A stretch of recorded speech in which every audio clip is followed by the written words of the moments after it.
Vazou. A cirurgia de Natal não foi drama humano, foi cálculo político. E os próprios médicos desmontaram o teatrinho.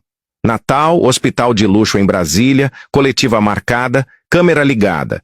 De um lado, médicos descrevendo um procedimento simples, controlado, sem risco grave. Do outro, a máquina bolsonarista tentando vender sofrimento extremo, como se o país tivesse que parar e pedir desculpa. Mas tem um detalhe que muda tudo. Os próprios médicos confirmaram que Bolsonaro está bem, consciente, orientado, com previsão clara de alta. E é aqui que a narrativa vira. Porque quando a saúde deixa de ser problema, sobra só uma coisa: política. E política rasteira. O bolsonarismo tentou mais uma vez. Tentou usar hospital como palanque, jaleco como escudo e soluço como álibi político. Só que dessa vez, exagerou tanto que a farsa vazou antes mesmo da alta. Jair Bolsonaro, que nunca foi ex-atleta, mas sempre posou de fortão, resolveu transformar um bloqueio de nervo frênico, procedimento conhecido, localizado, com anestesia local, em espetáculo nacional. Drama, postagem da Michele, clima de comoção forçada.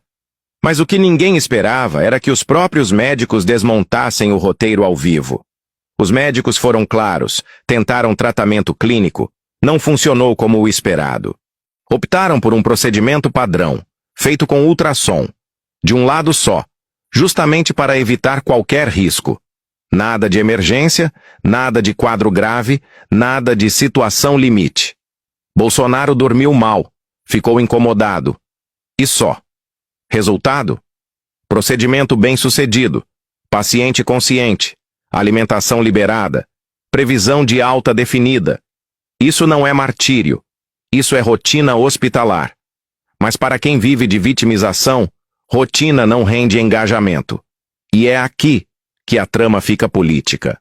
Porque a defesa pediu cirurgia. O Supremo autorizou. O procedimento ocorreu. Agora, com os médicos dizendo que ele está bem, o roteiro da prisão domiciliar começa a desmoronar. O bolsonarismo queria empurrar a ideia de fragilidade extrema, de um homem incapaz até de responder pelos próprios atos. Só que a medicina não colaborou. E sem laudo dramático, não existe choro jurídico que segure. Mas tem um detalhe ainda mais indigesto para a base radical. Direitos humanos nunca foram pauta quando se tratava de outros presos. Para o bolsonarismo, cadeia sempre foi Hotel 5 estrelas, desde que não fosse para eles. Quando é com o líder, vira clamor humanitário. Quando é com o resto do sistema prisional, silêncio, desprezo e deboche. Essa hipocrisia não cola mais. Enquanto isso, Bolsonaro, internado, decide fazer política. Em carta, confirma o filho Flávio como pré-candidato à presidência. Olha o símbolo. O pai hospitalizado, mas articulando sucessão, tentando manter o clã relevante. Não é despedida, é cálculo. Não é fragilidade, é manobra. E o discurso é o mesmo de sempre. Injustiça, perseguição, missão divina, sacrifício pessoal. A diferença é que agora os números não ajudam. Pesquisas mostram Lula à frente, em praticamente todos os cenários. Flávio só aparece competitivo em nichos muito específicos, como jovens mais novos e parte do eleitorado evangélico. No geral, perde. E perde feio. Mas o bolsonarismo precisa manter a chama acesa, mesmo que seja à base de hospitalização dramatizada. O deputado Sóstenes Cavalcante aparece explicando quase R$500 mil em dinheiro vivo encontrado pela Polícia Federal. A versão? Venda de imóvel, pagamento à vista em espécie? Um roteiro tão frágil que nem comentaristas conservadores engoliram. Quando até aliados dizem que é preciso ser muito inocente para acreditar, o problema não é narrativa da esquerda, é falta de credibilidade. Perceba o padrão. Sempre há uma história improvisada, um vídeo explicativo, uma tentativa de inverter o ônus da prova. Mas a cada novo episódio, a estrutura fica mais rachada. E o hospital, que deveria ser espaço de cuidado, virou cenário de disputa política. Só que dessa vez, os fatos atrapalharam. Os médicos disseram o que disseram. Bolsonaro está bem. O procedimento foi controlado. A alta está prevista. Não há drama clínico que justifique adiamento eterno de responsabilidades legais. E é isso que incomoda os filhos, não a dor do pai. O medo nunca foi da cirurgia. Sempre foi da justiça. Enquanto isso, o Brasil segue. Com Luiz Inácio Lula da Silva, fazendo política externa, reconstruindo pontes, lidando com o mundo real. Sem teatrinho, sem soluço, sem live hospitalar. Governar, ao contrário do que o bolsonarismo acredita, não é performance. É trabalho. E é aqui que a história fecha. A farsa não caiu porque a esquerda gritou. Caiu porque a medicina falou. Caiu porque os fatos não sustentaram o roteiro.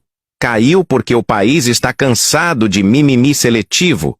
Hospital não é bunker político. Jaleco não é salvo-conduto. E cirurgia não apaga a responsabilidade. O ministro Dias Toffoli decidiu ir até o fim e rejeitou o recurso apresentado pelo Banco Central, que tentava adiar ou esclarecer a acareação marcada para a próxima terça-feira, dia 30, em pleno recesso do Judiciário.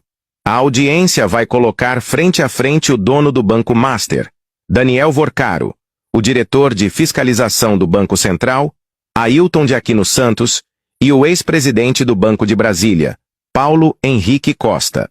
O Banco Central alegou risco de armadilhas processuais e disse que não estava se recusando a cumprir a decisão, apenas pedindo esclarecimentos sobre a urgência da acareação. Mas Toffoli foi categórico. Segundo o ministro, o pedido não se sustenta porque nem o BC, nem seu diretor são investigados formalmente. Ainda assim, ele deixou claro que a participação da autoridade monetária é essencial para esclarecer os fatos, justamente porque a investigação envolve a atuação do órgão regulador. Toffoli destacou que o caso apura negociações envolvendo a cessão de títulos entre instituições financeiras sob a supervisão legal do Banco Central. Por isso, ouvir o regulador diretamente, inclusive em acareação com os investigados, é considerado fundamental para confrontar versões contraditórias. A acareação faz parte da investigação sobre um esquema que, segundo a Polícia Federal, pode ter movimentado até 12 bilhões de reais. O Banco Master teria emitido títulos com promessa de retorno muito acima do mercado, algo considerado irreal pelas autoridades. Há indícios de envolvimento de dirigentes do BRB, e uma tentativa de compra do Master pelo Banco Público chegou a ser barrada pelo próprio Banco Central. O recado do Supremo é claro. O caso não será empurrado com a barriga. Quando há suspeita de fraude bilionária no sistema financeiro, nem o recesso nem o peso das instituições vão impedir o avanço das investigações. Se você também acha que o hospital não é palanque, deixa o like e comenta.